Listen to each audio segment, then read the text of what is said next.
कार्तिक महत्म्य दूसरा अध्याय। श्री कृष्ण भगवान बोले, हे प्रिय, जब गुणवती ने राक्षस द्वारा अपने पिता और पति का मरना सुना तो दुखित हुई और रुदन करने लगी। हे स्वामी, हे पिताजी, आप मुझे छोड़कर कहाँ चले गए?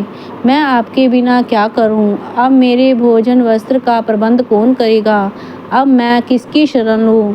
मैं विधवा हो गई हूँ। विधाता का मेरे ऊपर क्रोध हुआ, मैं कैसे जीऊं? श्री कृष्ण जी बोले, कुकरी के समान विलाप करती हुई, हवा से हिलते हुए केले के पत्ते की तरह कांपती हुई वह पृथ्वी पर गिर पड़ी। थोड़ी देर में सावधान होने पर फिर विलाप करने लगी और शोक समुद्र में डूब गई।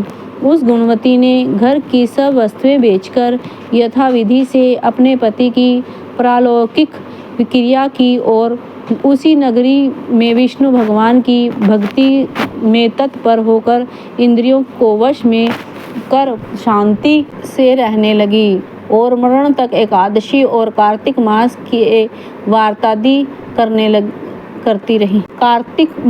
के व्रतादि करती रही। हे प्रिय, यह दोनों व्रत मुझे अत्यंत प्यारे हैं, जिसके करने से भोग और मोक्ष की प्राप्ति होती है, पुत्र और संपत्ति मिलती है। कार्तिक की तुला राशि पर सूर्य निकलने पर महापापी जो भी प्रातःकाल स्नान करते हैं वे भी मुक्ति को प्राप्त होते हैं।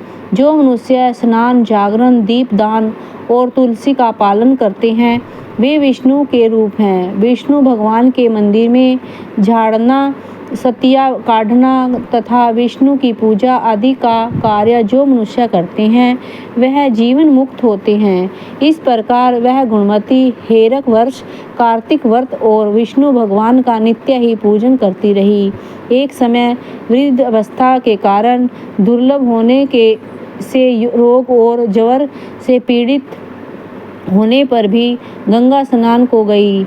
जो ही पानी में उतरी, जाड़े के मारे कांपने लगी। उसी समय गुणवती ने आकाश से आता हुआ विमान देखा।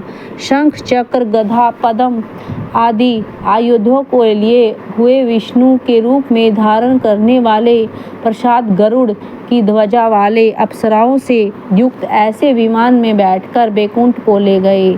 प्रदीप्त अग्नि के समान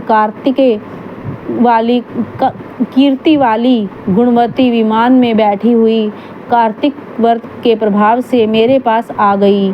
जब ब्रह्मादि देवताओं की प्रार्थना से मैं पृथ्वी पर आया तब वे गण भी मेरे साथ आए। हे भामिनी, यह सब यादव मेरे गण हैं और तुम्हारे पिता देवाशर्मा भी इस जन्म में शरणागत हुए और तुम्हारे पति चंद्र शर्मा इस जन्म में अक्रूर हैं। और हे देवी, तुम वही गुणवती हो जो कार्तिक के स्नान के प्रभाव से मेरे लिए अत्यंत प्रिय हो।